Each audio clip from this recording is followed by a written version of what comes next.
Actually said quite a few times when we've been sitting in the office or standing somewhere in the church, all of a sudden, like, we should be recording this right now. Like, this is good stuff, right? Yeah, we should all wear GoPros all the time. Keelan, you would have to do. You would have to do a lot of editing, I think. So much editing. Oh man! Right on. I don't believe we have any AER. Sorry, no, that was a slur. That was like we don't have to go to the ER either. We don't have some We've also just connected. I edit tech stuff. We've just connected to YouTube a little bit late. That didn't connect right away. And Facebook updated all their stuff this morning, so we don't have Facebook. So if you've stumbled onto us on YouTube because you were looking for us on Facebook, that's not us, but we're aware of it. Facebook changed all their things, of course, this morning, and a big update disrupted our connection. And if you're on Facebook not listening to us right now, you should be. Too bad. We can't help you. All right.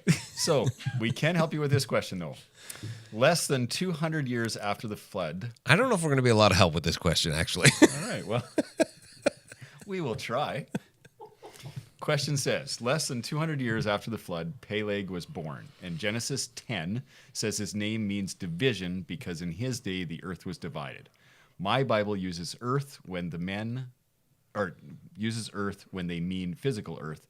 Is it possible this is talking about the division of the continents? And the verse that this person's referencing in Genesis 10 is verse number 25. It says, to Eber were born two sons. The name of the one was Peleg, for in his days the earth was divided, and his brother's name was Joktan. Why are you guys looking at me? Because I just assumed you had something you wanted to say. I do. When am I short on things to say? I'll caveat by adding a little bit of information about the literary structure of Genesis. So the first 11 chapters of Genesis are a different literary format than the remaining. Most scholars would deem the first 11 chapters either under the title of preamble or prehistory. These are things that we have referenced these 11 chapters by, and then when we start in chapter 12 with Abraham, it's a new category, more closer in line with how we would deem history and look at history. So it's just literary format. There's something different going on. So then there's a lot more meaning, though it's less historically focused in those first 11 chapters. And so verse 25, where it talks about Peleg and the division there, I think it's kind of setting a counterpoint to then what begins in what we would call chapter 11, recognizing that there weren't chapters in the original translation, that there's kind of divisions bubbling and things starting to spread. But at the same time, I don't know how this works because it seems to be counter to the whole earth had one language and people were all together to build the Tower of Babel like 6 verses later. So it's this really interesting thing that I have always taken that as it's this murmuring of something underneath, this unity that's happening to humanity, but really the earth is divided in its people. I don't think you can have a geographically centered people in 11 when the world is divided with people on different continents. Okay, wait. 10. You lost me there for a minute. So are you saying that this verse is referencing the land being divided or the beginning of people being divided, the beginning of humanity being divided? So are you assuming or no that Peleg is before 11, or could it be during the same time period? I think it's leading up to 11. Up to it because the genealogy that goes from Noah to the Tower of Babel. Yeah. Okay. So I think that it's interesting to note, and I haven't really done a lot of research into this. I wanted to actually look into this because I saw this question last week, and I wanted to look into it a little bit more.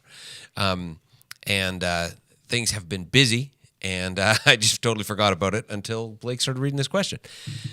So what's interesting is look at the verse as it's written, right? It says... the name of one was Peleg, for in his days. Like, it's not saying the earth was divided in the time of Peleg. This is why he has his name. Yep. So I guess for me, I go, okay, what is the Hebrew of his name in Hebrew? What does it mean? Yep. And what is the significance of that? Got it up here. Okay, what is it?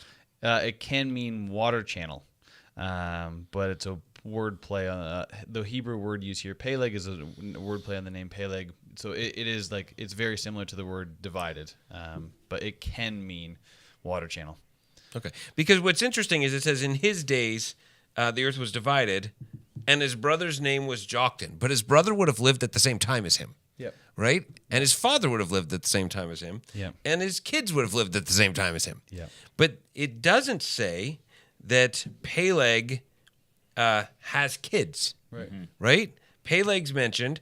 Joktan seems to be the second born, and yet in the genealogy, it's the second born that continues the genealogy, which is not, Not common. I was going to say not right in the patriarch. It's not normal. We'll say that. I'm not going to say right. That's the wrong word. Yep. But it's not normal Yep. the way it is. So I think about, and as I kind of looked at this very briefly last week, I think about Bema podcast and what would Marty say? Yeah. And how he says the Eastern mindset says when there's an issue with the text, instead of trying to explain it or gloss over it, think about what it's there for.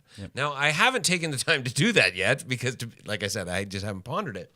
But there's something in here that is referencing the larger story of the book of Genesis. And I think that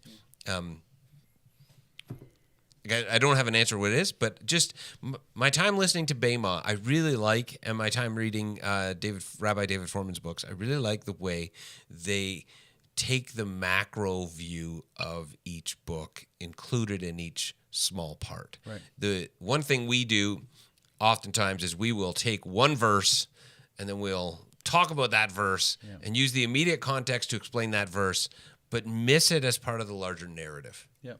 And so whatever's happening here is part of the larger narrative of the book of Genesis. Yeah. And so whether this is a reference to Pangea or some oral tradition of Pangea or how the earth was divided, because I do think we have to remember Genesis was either written by Moses or written by people who were writing the words of Moses. Yep. So all that's being recorded here is happening hundreds of years later after the Exodus. Yep. That's when it's being recorded after the Exodus. Yes. Sorry, what the did I things say? that happened. Sorry, you just said it kind of weird, but the things happened hundreds of years Yes, earlier. Yes, they're being recorded. They're passed on orally. It's not like Eber wrote his name on a scroll and passed it to Joktan and was like, "Okay, write your thing, and then we'll just keep telling the story." Right. The book of Genesis is written hundreds of years later, after the Exodus, and Moses is writing this to the newly freed Hebrew people to try and explain to them how we got here, who we are, who God is, and what we need to do about it. So I think it's important, whatever we decide and whatever we conclude, to remember it in that context. Yeah. So Yeah, and sometimes, like you say, then, would Moses' people understood that right away? Like they'd read that verse and go, "Oh yeah, I remember when the earth was divided," and continue on, right? They don't need context because it's just something that everybody at that time knew. And that's kind of where I go is what in there, like, because Moses is, and I really like in the Bema podcast when he talks about the story of Noah, how all of the ancient traditions had the story of this global flood. Yep. Yeah. And Moses is telling this story not because the Israelites have never heard it before, but he's telling them this is the story from Yahweh's perspective. Right. This is what's really been going on, what really was going on at that time. Yeah. And there are, if you listen to the Bema podcast on the one episode on Noah, it was fascinating how he contrasted the biblical flood story with the Chaldean flood story, which is the tribe that Abraham comes from. Yep. So probably the tribe that these, at one point, Abraham then became a nation, slaved, and then liberated. Yep. We're familiar with that story, and Moses is like, okay, hold on. I've been sitting out in the tent of meeting with Yahweh, and he's filling me in on what's really happening. Yeah. And I'm trying to help you, as it were, set the record straight to what's really going on. Because they would have had a creation narrative. They would have had a flood narrative. Totally. They would have had all of these stories. And what Moses is doing in writing the book of Genesis, and it's important for us to remember this, what Moses is doing is he's going, okay, you've heard some of the stories, but you haven't heard the whole story, like Paul Harvey with the rest of the story. Yeah. Let me explain to you what's really going on as Yahweh has revealed it to me. And so as we understand that, we have to remember that that's what's happening in all that's being written here. Yeah. So I also pulled up in my Bible software here. This one was interesting. It can mean water channel. But Peleg may have come from a region that used irrigation canals, coming from a document that we have from around 2500 BC, which then, speaking of technology, if it is referring to irrigation and water channels, really sets it up well for 11, where the mention of brick and mortar and tar is mentioned, because the technology plays a big role in Babel. So it's kind of like setting up this plan of irrigation and this new technology to build this thing for humanity.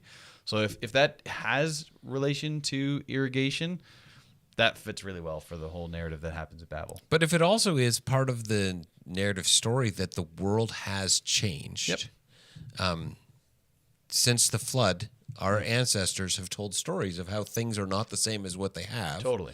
Then it could be that as well. Yep. So definitely. It's very cool. I appreciate names with meaning.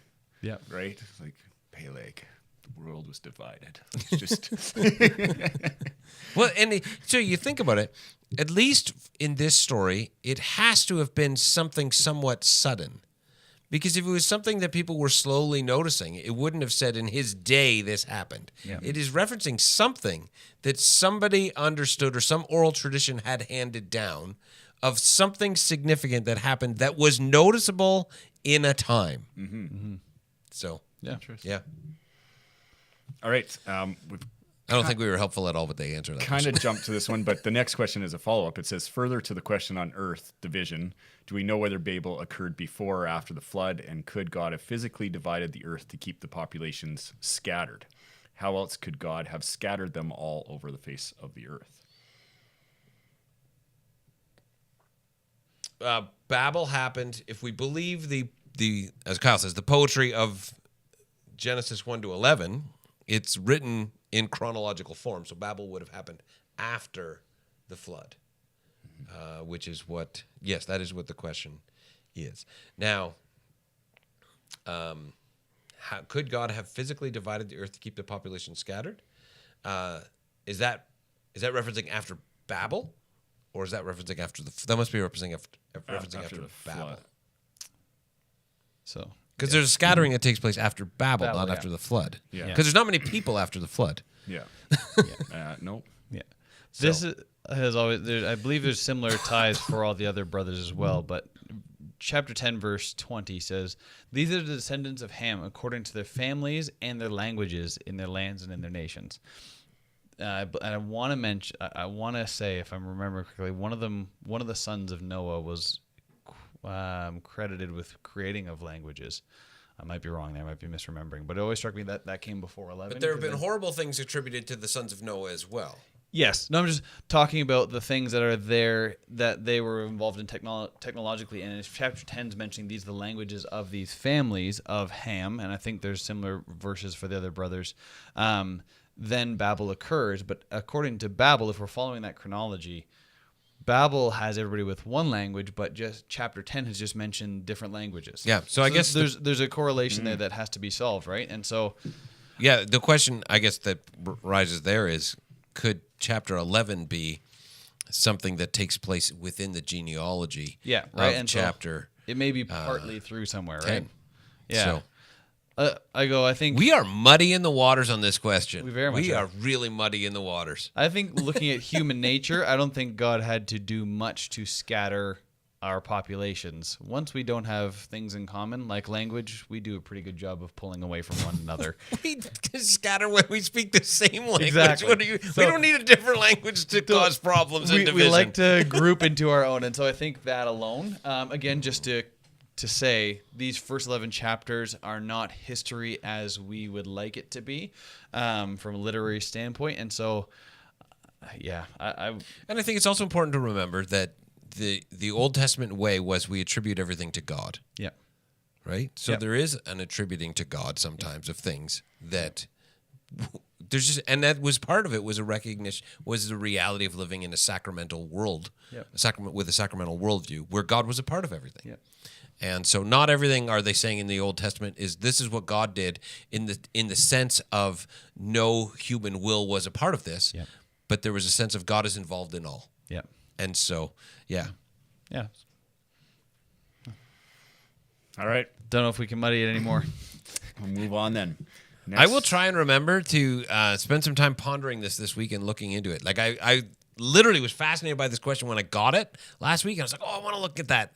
And then it completely was gone. So. Okay, next question. What are your thoughts on the Abrahamic Family House? Pope Francis's involvement, one world religion, and how it relates to Scripture. The website mentions a higher committee of human fraternity, and it consists of a mosque, church, synagogue, and educational center.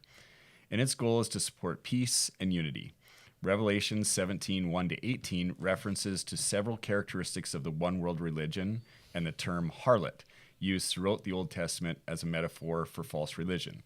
Also, Matthew 10:34, should we as Christians be supporting this Abrahamic family house? Yes or no? Have any of you heard of this Abrahamic family house? I was just pulling up Revelation 17. but I'm let me pulling up begin Revelation by- 17 as well. Let me just begin by saying I've never heard of the Abrahamic Family House before this, so I'm not familiar with it at all. So any answer I give is going to be based on trust in this question. That's not to say I don't trust the person who has this question. That's just to say I know nothing about it. So if somebody else knows something about it, they can feel free to answer before me.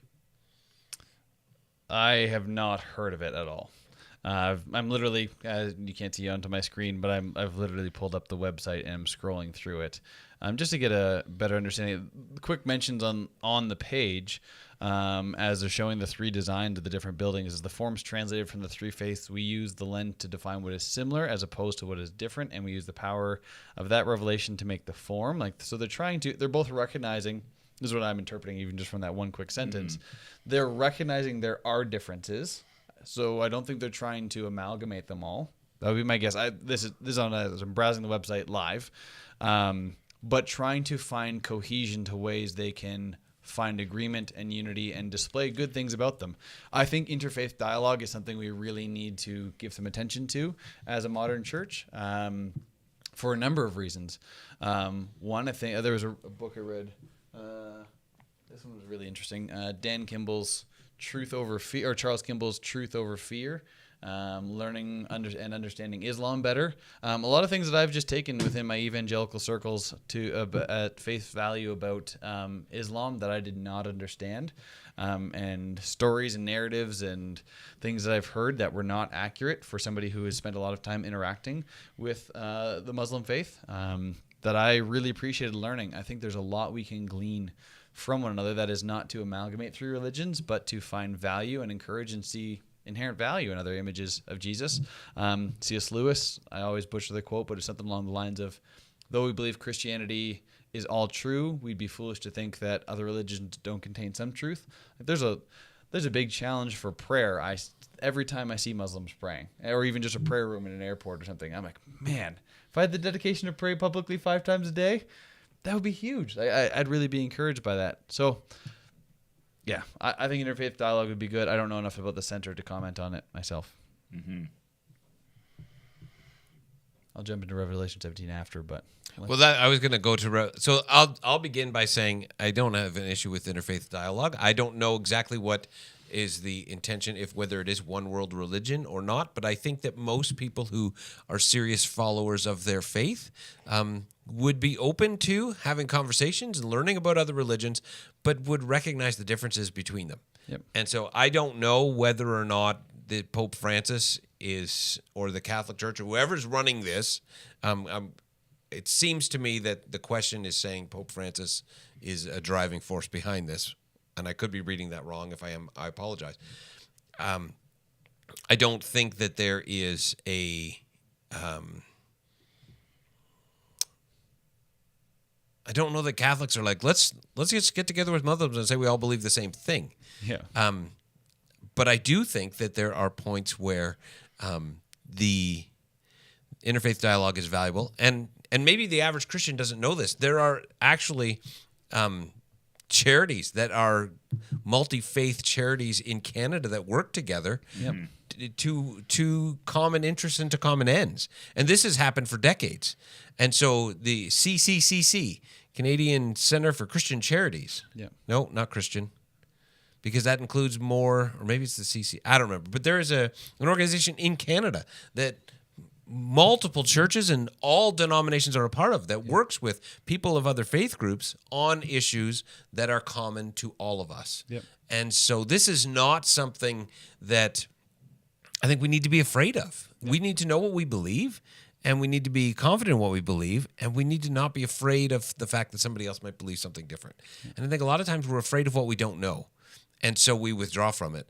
But if we would actually learn about some of those things, we would realize there's not as much to be afraid of as what we thought. Mm-hmm. And so I don't know anything about it. If the goal is one world religion, I think so. I'm sure you guys have seen the bumper sticker that says coexist, and it's made up of all of the. That's somebody who doesn't know anything about religion. Well, and that's I'm like, every time I see one of those, I'm like, that's so cute. You're adorable. Like, you're just so adorable that you are like, come on, guys, let's all get along. I know nothing about any of your anythings. It would be like somebody who, never has done anything with regards to studying medicine in any regard, having a bumper sticker that was like, chiropractors and naturopaths and doctors unite. And it'd be like, that's a wonderful thought, but maybe learn something first. Yep. Yep. Because I think that, yes, there are certainly people within each of those religious groups who don't want to coexist. Yep. But I don't think that's the majority of people. No. And it's just, the unfortunate thing is the people on the extremes always are the ones that get noticed. Mm-hmm. Yep. So that would be my response directly to that. Revelation 17 is less about one world religion and more about Rome. And right at the end, it's talking about the prostitute and the beast then turns on the prostitute. Or maybe that's in 18 that the turning on the prostitute happens. But no, it's in 17 there near the end. The beast will hate the prostitute. They will make her desolate and naked and devour her flesh and burn her up with fire. The last verse of chapter 17, which is verse 18, and the woman you saw is the great city that has dominion over the kings of the earth. That is Rome that he's talking about. It's not a one world religion thing. And I know that different people have different interpretations of the book of Revelation. And depending on what school of eschatology being the study of end times, that maybe you grew up in, and church that you heard first these sort of things talked about and taught, this may sound really, really, really controversial. Yep. But in order to understand the book of Revelation, we have to understand that it was relevant to the people that it was first written to. Yep. And it is not predominantly a book about the end times.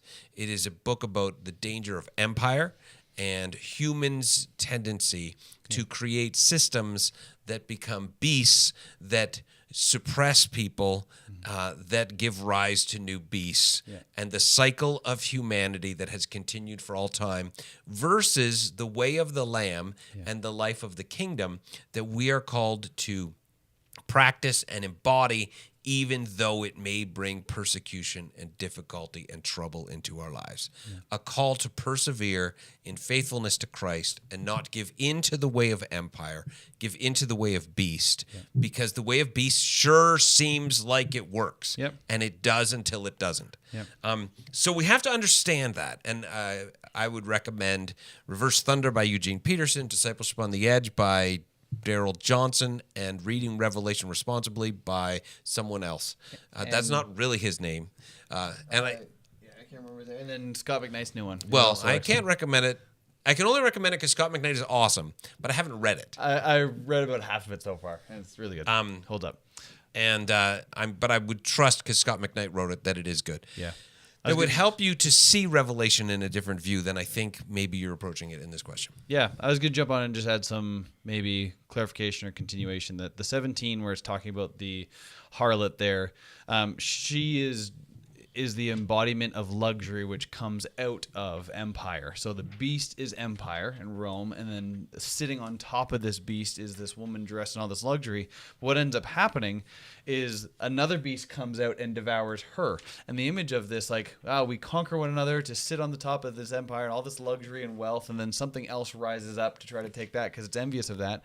And the warning then, if you read on to 18, is everybody who is involved in that, benefiting from it, every merchant, every person is mourning, now that I've lost this, because they had it devoured by another beast, which that beast will then end up having another harlot sit on top of it for another beast to rise up and to conquer it. And so the imagery there is every the time luxury. every time that the harlot is conquered, there are people who are devastated, and a new group of people because we've come put to our power. hope in the harlot, and then But we also succeed because of the harlot. We also we find prosperity because of the harlot. Like the merchants that it's referring to are people who are making a lot of money, and that the devastation that causes genuinely affects their life. Totally. And it's like, let's in a 21st century context. You have North America, which over the last 80 to 100 years has really prospered, and has prospered at a lot of the expense of third world nations where people live in squalor and build things for pennies on the day. This system will not last forever. And we are already seeing the beginning of it starting to break apart. And when it completely falls apart, those who prospered under the previous system will feel that pain and will be in mourning. And for some of us, that will be us. Oh, totally. I was just pulling up my notes from our series earlier this year as well. So the imagery of the harlot gets really missed if you isolate it into 17 and 18 because it's a contrast leading to chapters 19 through 22 depicting the prostitute versus the bride. And the descriptions given of the prostitute are all echoed later with the greater version of the bride. I won't go through the chart, but even like the descriptions of the clothing then get matched later on with the bride, and it's greater. The jewels that she's holding for the prostitute get outmatched with the bride. The cup that she's holding in chapter 14 is matched by the bride offering water from the well of life. Like there's a whole bunch of contrast, and if we just look at the harlot and forget about the bride, we're missing what the author is doing there, contrasting the two. Like, don't settle for this wealth and luxury on top of empire. Settle for the kingdom of God that is provided by the Lamb, which is the whole thrust of Revelation. And endure the persecution and the difficulty that comes as a result of it. Because it'll be better and it'll be everlasting. So I think that, and I don't know the person who asked this question. I don't know what your thinking on Revelation is, but if it's a book that interests you, I would encourage you to read some or all of the books that were just mentioned, because they are really good at helping us to see the book of Revelation in a light that is, I think, more true to its original intent, because it had to make sense to the 7 churches that John was writing to, but that also becomes more relevant to us today, because if it's just a book about the end times, then maybe it's relevant to us about today, but every generation for the last 150 years has thought they were the last generation, and then they haven't been. Right? And so I just leave that there. And if that's not where you're coming from, then okay, just don't worry about that. Matthew 10:34 is also referenced, where Jesus says, "Do not think that I have come to bring peace to the earth. I have not come to bring peace, but a sword." And then it goes on, "For I have come to set a man against his father, and a daughter against her mother, and a daughter-in-law against her mother-in-law. And a person's enemies will be those of their own household. Whoever loves father or mother more than me is not worthy of me, and whoever loves son or daughter more than me is not worthy of me. And whoever does not take up his cross and follow me is not worthy of me. Whoever finds his life will lose it, and whoever loses his life for my sake will find it." Now, that's obviously more than just 34. I'm just attempting to put it in a little bit of context. Always better. That Jesus is speaking here, but the reality of the cost of following him. That there will be division that comes as we follow him. And that's just a reality that can't be escaped at times. Now, I've heard that verse quoted many times to say, see, Jesus is coming to kick some butt and run things. I think that might be how it's kind of brought into this context. I don't want to assume what the question is asking or what the person is writing, but it seems like if the Abrahamic Family House is a center for peace and unity, then this person is quoting Matthew 10 saying, well, which is funny. That's where I was going to go. Like, not necessarily. I was going to bring it back there eventually, but Jesus comes to his ultimate goal is peace. He's the Prince of Peace. Like, we now, if that's the reading and interpretation when you use of that verse, now we've got to go, well, what do we do with the whole Prince of Peace part and all the things that Jesus says later and in Revelation that he brings peace ultimately? Like, there's a lot we've got to deal with if we say Jesus came to bring this war and interpret that passage that way. I think what that passage is trying to instead say, Jesus is coming to bring something real that will bring ultimate peace and restoration to the world.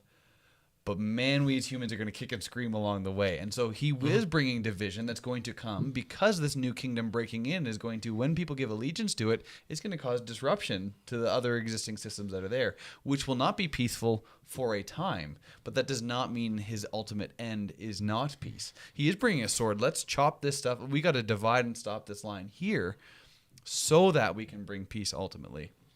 Well, and I just think it's important to mention that this isn't Jesus being like, so then if you need to sever a relationship, go ahead. Totally. He's talking about the reality of the cost of sometimes following him.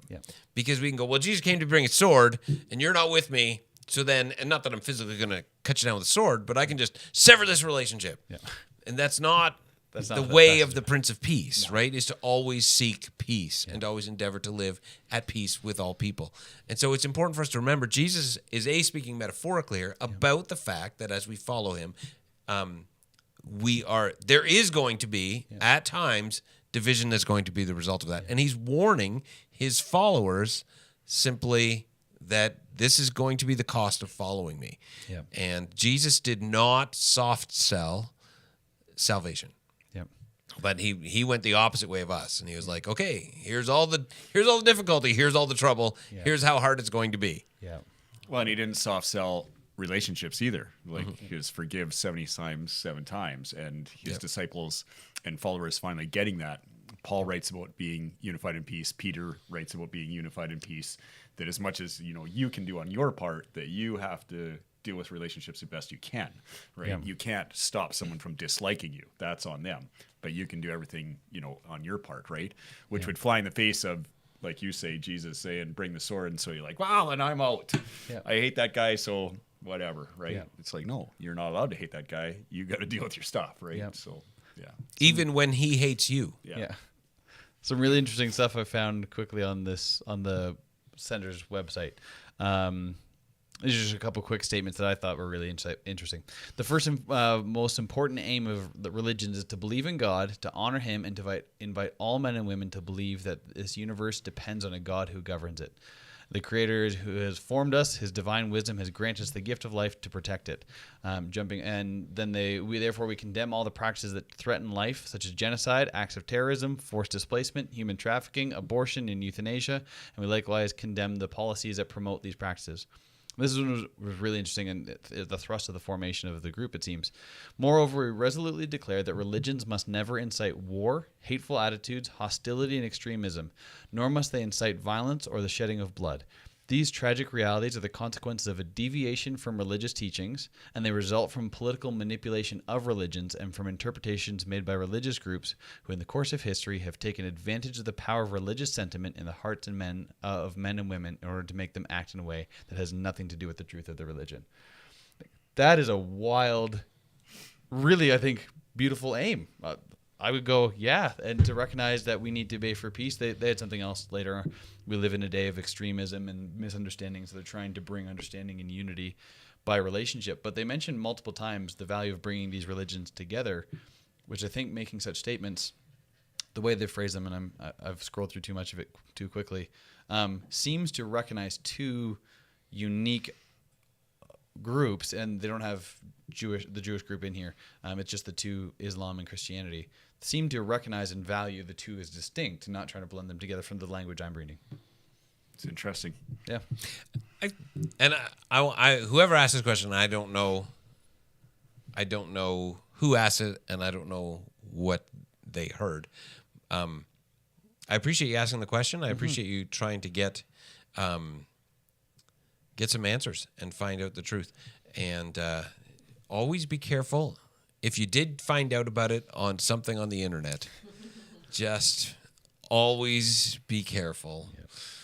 My wife it drives her crazy because she'll tell me, I was reading on the internet this thing.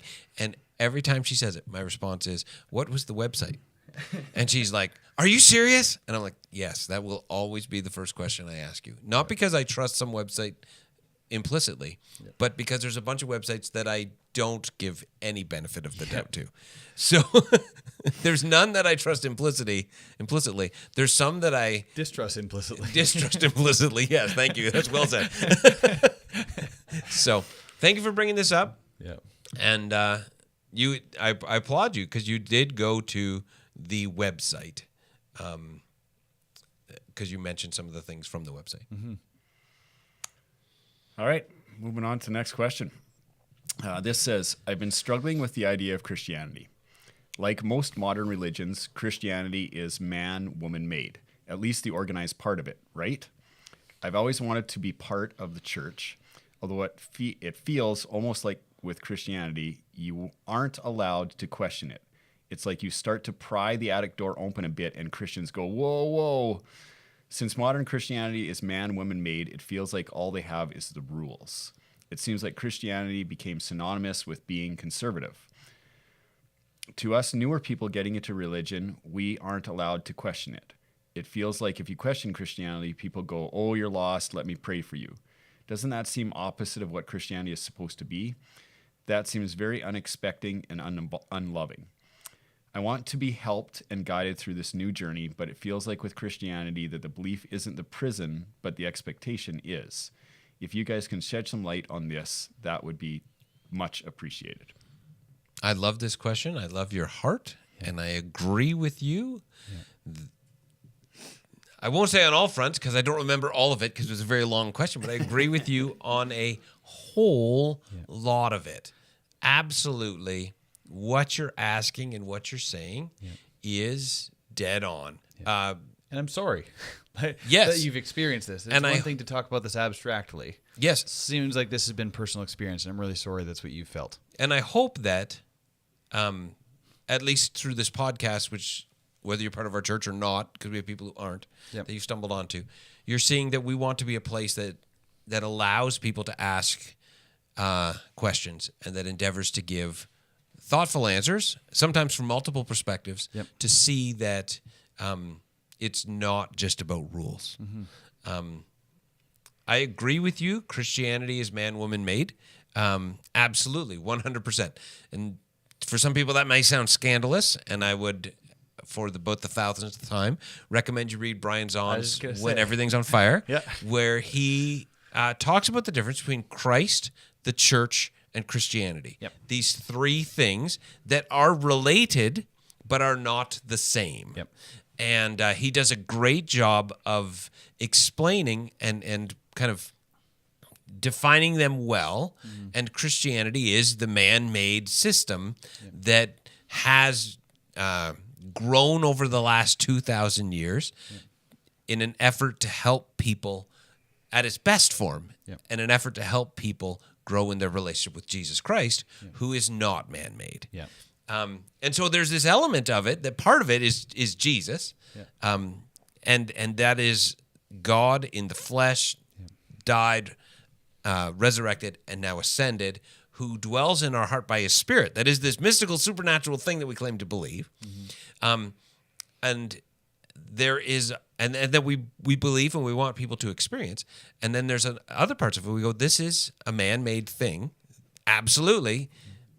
The end of this man-made thing, and its original form and its original intent, was to help people in the pursuit of that relationship with Jesus through the Spirit.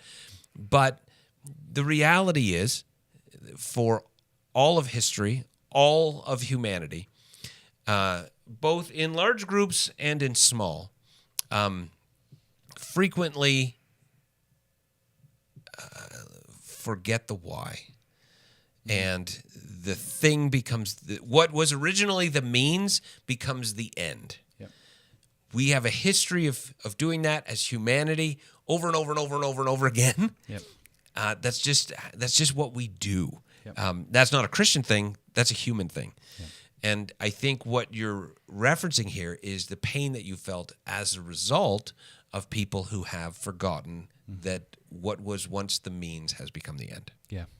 Helpful language for me has been recognizing.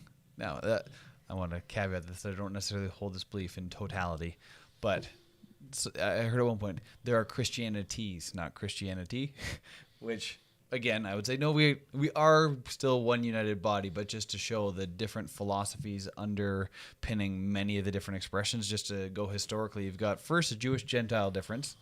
Major distinction there for a long while. You've got Eastern and Western thinking. There's your next church split. You've got your Catholic, very traditional, versus the new shift to Protestantism 500 years ago.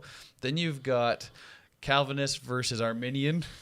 That's another major underpinning to it. You've got conservative versus progressive now that you could throw in there. Well, before that, you've got mainline versus evangelical. Yep, and so you've got these, mainline and then after that, you've got evangelical versus charismatic. Yep. And then, so yeah, you can see the number of and those are massive philosophical shifts, each one of them, and we've got that many different expressions of it, which can be really frustrating. And so, and obviously has in your part, finding different places where the things the way they're expressed, the why that Doug's addressed maybe isn't as forefront. And I'm not going to say we do that well or perfectly by any means. We're trying. But there is a lot that's undergirding how things are expressed. And so there's different pockets that have held onto and done things differently. But I think we've now gotten into this post-Enlightenment world that I see pretty common through Western Christianity. Maybe Protestant Western Christianity, I'll say that, because I don't feel like I see it as much in my Catholic interactions.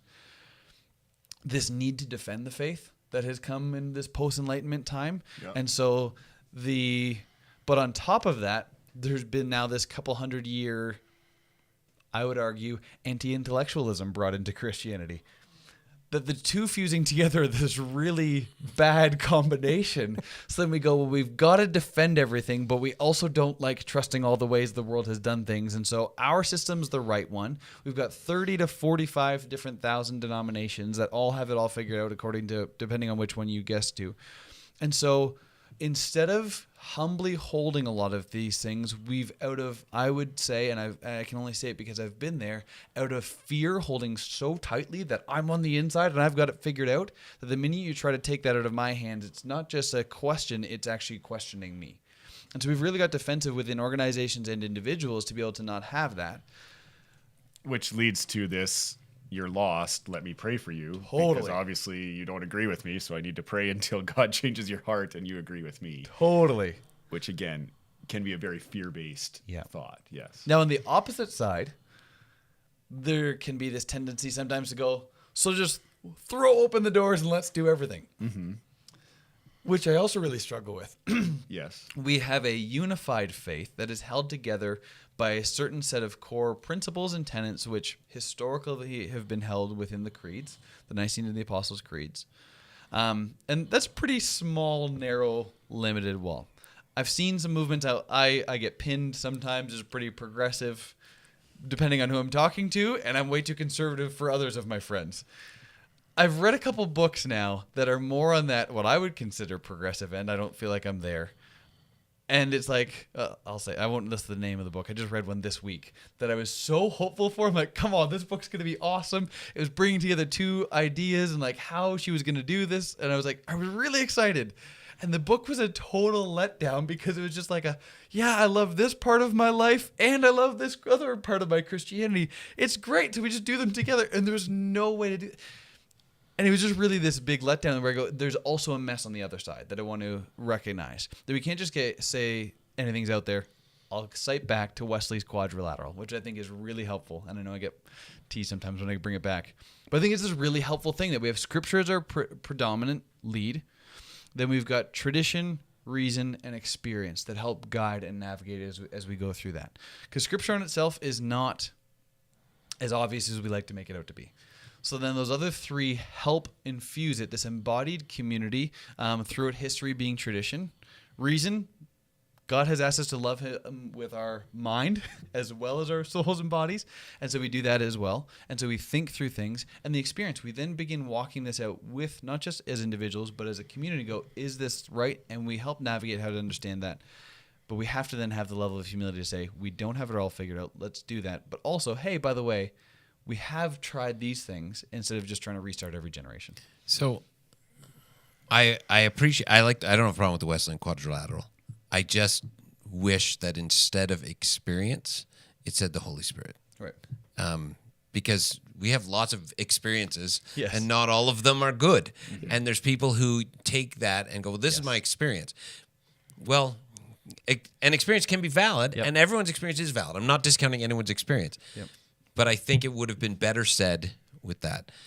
Having said that, though, I think that, like, I understand where you're coming from with the creeds, but the creeds aren't enough.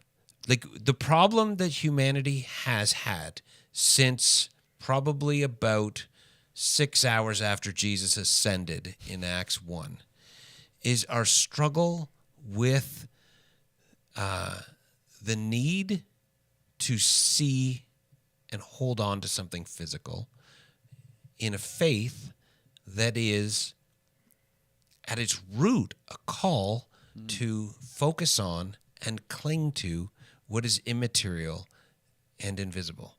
That is the core of what we are. And so the creeds are only effective in that they point us to the one thing that does unite us, Yep. which is Christ. Yep. It is always an invisible, immaterial thing Yep. that has to unite us because everything else is man-made. Yep. Everything. We fix our eyes on that which is unseen, for what is seen is temporary, what is unseen is eternal. Yep. And we are terrible at it.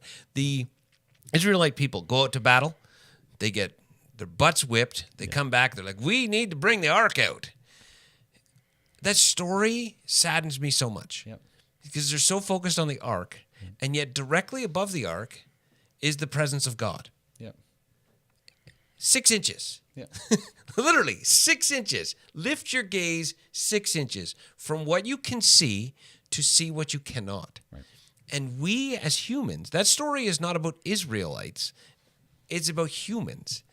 We do this constantly, and the church does this constantly. We make it about coming to church Yep. instead of church being a tool that helps us connect with Christ.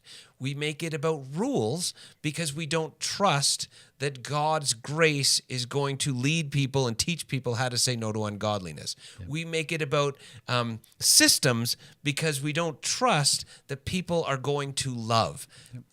We are called to be this radical people who are different and weird and unique in the world because we don't cling to what we can see.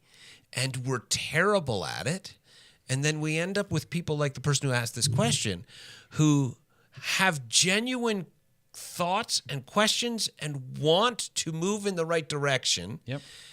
And something stirring in their heart that we would say is the Holy Spirit is calling them into this journey of faith. Yep. And so they go, let me go to some people who will help in this journey of faith. Yep. Let me go find some mentors. Yep. And the mentors, instead of saying, let me teach you how to learn how to live in a way that you cling to what is immaterial and you focus on what cannot be seen, we go, here's a list of rules. Pour water on and the we embers. kill the soul of that person, Yep. and we crush the work that the Holy Spirit is trying to do in them. Yep. As ministers, like, we have to get better at this. Mm-hmm. Paul talks about in Corinthians that God has qualified him as a minister of the new covenant. Yep. And I have prayed that, I've turned that into a prayer so much in the last 2 years, that God qualify me as a minister of the new covenant, because we all are still ministers of the old covenant. Right. And I'm not saying promoting Judaism, but promoting a list of rules and a list of laws and saying this is it and the means are the end. And here's the temple. Yes. Yeah. And it is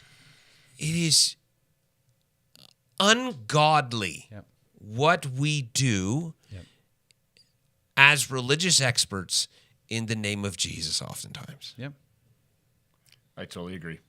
I think too of this question, we say it a lot on here when we get questions like this, that if you are a person who has this question and you're in the Airdrie area and you want to talk to one of us, you can reach out for And sure. if you're not, email Or us. even, yeah, Email totally. or phone. Yeah. We would love to talk to you. We would love to be able to help you.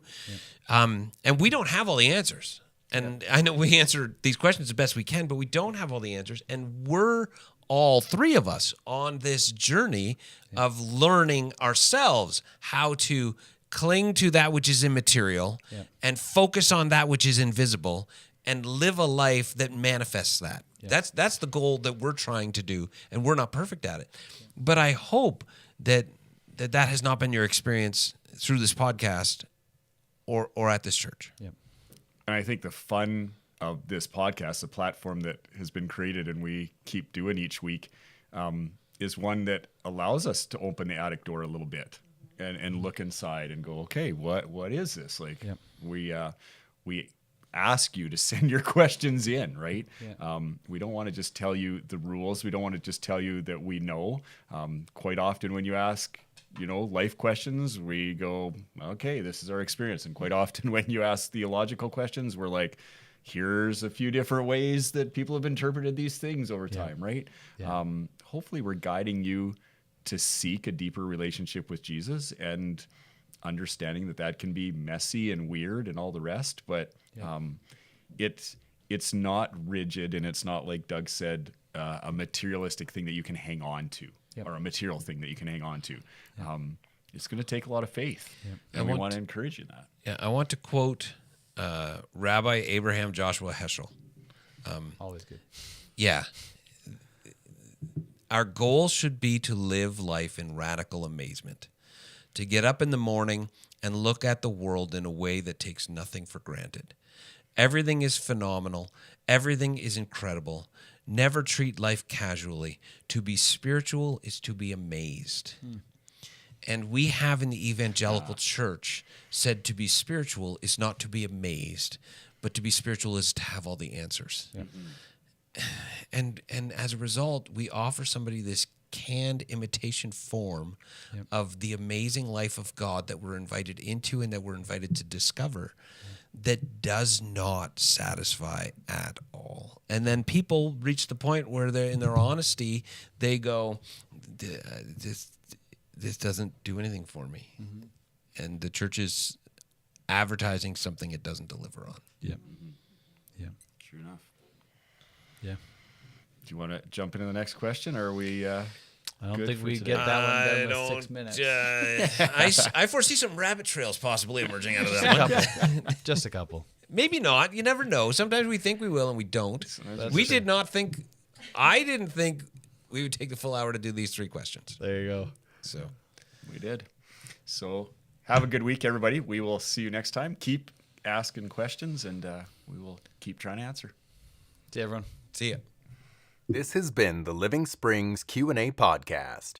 If you have a question you would like answered or would like to learn more, visit us at livingspringsairdrie.com. Thanks for tuning in.